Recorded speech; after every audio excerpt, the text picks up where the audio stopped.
Hello. Hi, welcome to episode number 22 of 10-Minute Grammar.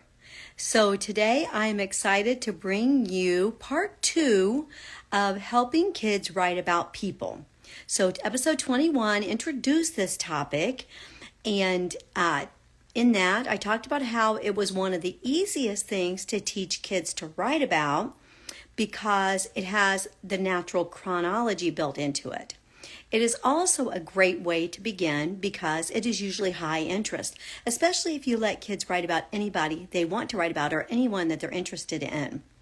It is extremely easy to divide up the facts, and it is super simple to teach lengthening, which I'll get much more into that in this episode than in the previous one.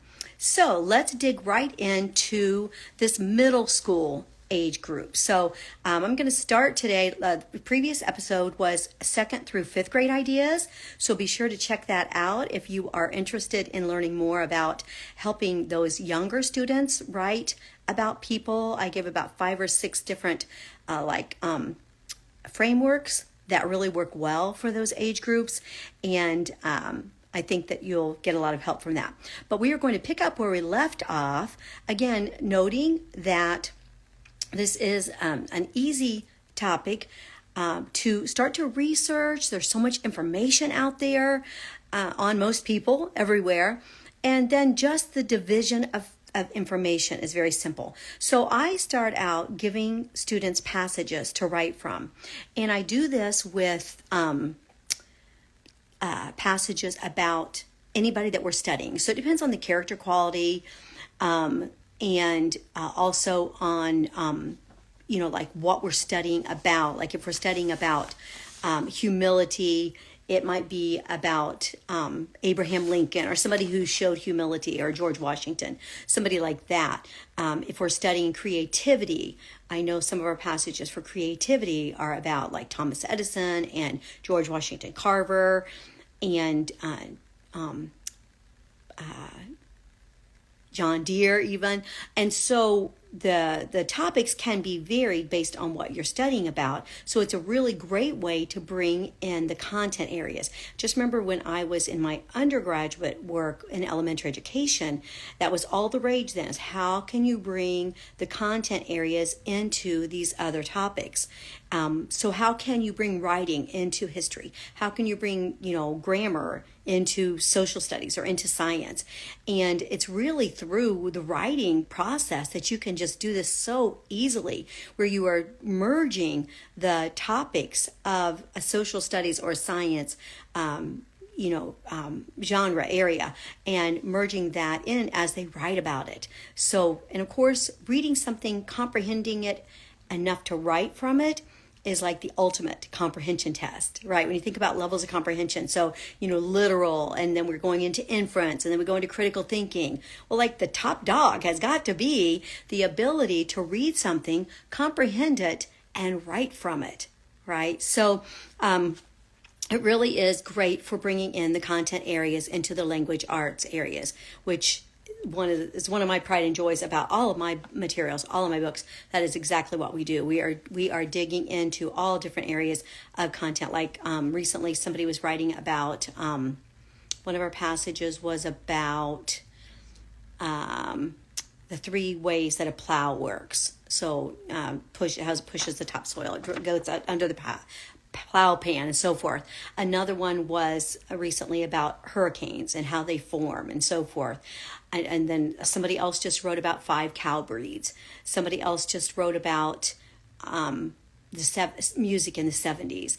I mean, it really just spans so many different content areas when you have frameworks and templates and outlining spaces and brainstorming boxes and things like that to build on. So without further ado, here is where I like to go with middle school, 5th grade / 8th grade, kind of in that area. First of all, one of the beauties of giving them a passage to write from that is at their readability level as well as a writability level. So in other words, they can not only word call it, but they can comprehend it. That's the readability. And they can not only comprehend it, but they can comprehend it well enough to rework the material into their own words. So when we give them a passage, we have the power to make sure that we have that readability/writability level covered. And so with that, we have passages that I give to students that are in all of my books. And these are how we start out writing about people. And so there, recently we had three Black Americans contributions. So I think it was Sojourner Truth, Frederick Douglass, and Jackie Robinson, I think. And then recently also we had a Benjamin Banneker passage and how, wrote about him. We've had George Washington, Thomas Edison. I mean, just all of the different people, all from all different genres. And when we give them these passages, they're already broken down, right? So they're already broken down into paragraphs, so they don't have to worry about their paragraph breaks. They are already at their readability and their writability level. And from giving them that passage, we are able to see how they comprehend and how they take notes on it, and then how they write from those notes. So that's a beautiful thing when you give them a passage ahead of time. Also at this level, then it's good to go into longer excerpts. So like instead of just a 3-paragraph or 4-paragraph passage about Abraham Lincoln or about some artist or painter or whomever, we now can go into a longer passage about that person. And with that, I like to go into more story writing. So maybe it'll be a narrative, like a retelling of how somebody, well, in the case of Harriet Tubman, there was a retelling of how she led people out to freedom. And so then you get into a little bit of story writing, a little bit of narration, but really high interest when you move into that. Okay, next, I love to use question and answers for multi-paragraphs. So with this, I might have a breakdown where it says who the person was, what he did, and then other info or something like that. I might have 3 breakdowns. And then in those, I have questions. And it doesn't matter who the person is. So they can use this Q&A template, this framework, to answer the questions that I've listed for them about that person. So everything in the first one would be kind of biographical. Then everything in the next one would be kind of achievement. And then the last one could be fun facts, or could be posthumous, or more achievements, or whatever the books that the person has written, or whatever that might be. And so with that Q&A, they have a framework of what to look for, right? Because one of the problems with moving into, okay, now you're going to get to the information, you are going to write from a source now, so go get information, go on, go get it. They don't know where to begin, they don't know what all to include, and it seems big. Okay, so even if you go to something as simple as for a middle schooler, for example, a Wikipedia entry, it might have pages and pages and pages about that person. And they're like, where do I start on, writing about this person? And a Q&A framework is a great place to start for them to go find information, and whatever source you allow them to use, for them to go find information, because we have that whole thing there built in of what they're supposed to look for. And all they're going to do is answer the questions in note form. And then they're going to take those answers and write them into 3 paragraphs, or however many paragraphs of questions you have for them. All right, then with the 5-paragraph structure, we often hear about the 5-paragraph essay. I always focus first, of course, on the 3 paragraphs of the body.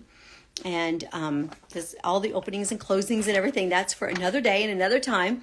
But I do like to, give them the opportunity to choose 3 different people. And so this is moving from that elementary into that middle school writing.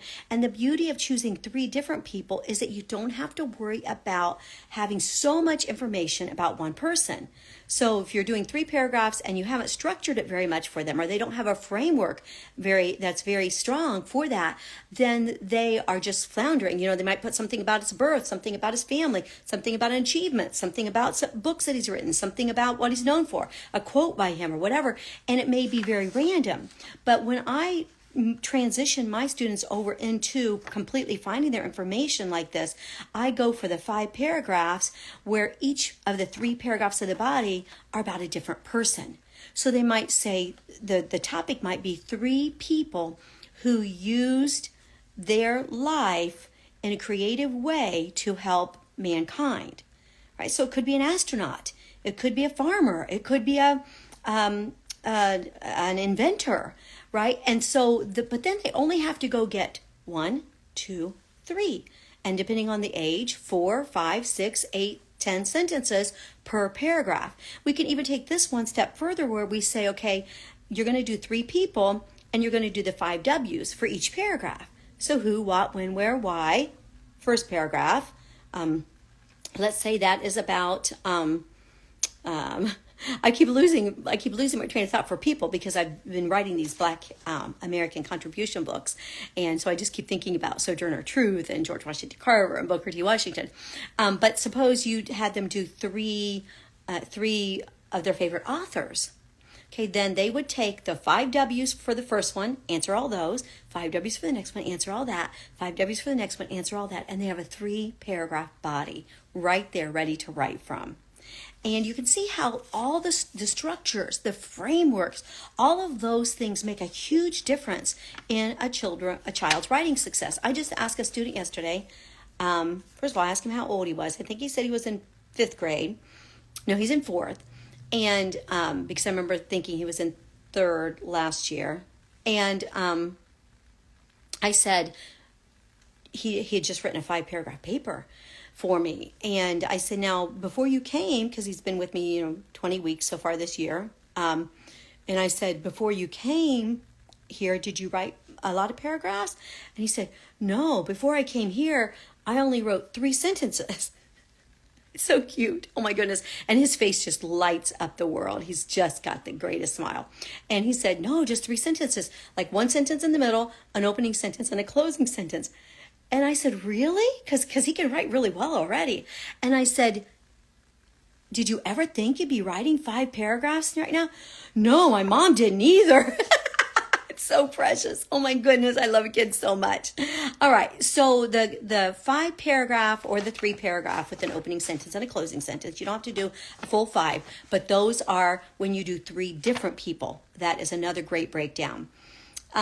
Also at this age, instead of people, you could do 3 different achievements. So again, whenever you do 3 of anything, and I have some broadcast over on How I Teach about how to do 3 topics, 1 per paragraph, and how to teach that with the book in front of you because they're videos. But the beauty of that is 3 people, 3 achievements, right? So it could be 1 person with 3 achievements. Right? 1 person, 3 books that he's written, right? 3 different 3 different people in 1 genre, authors, painters,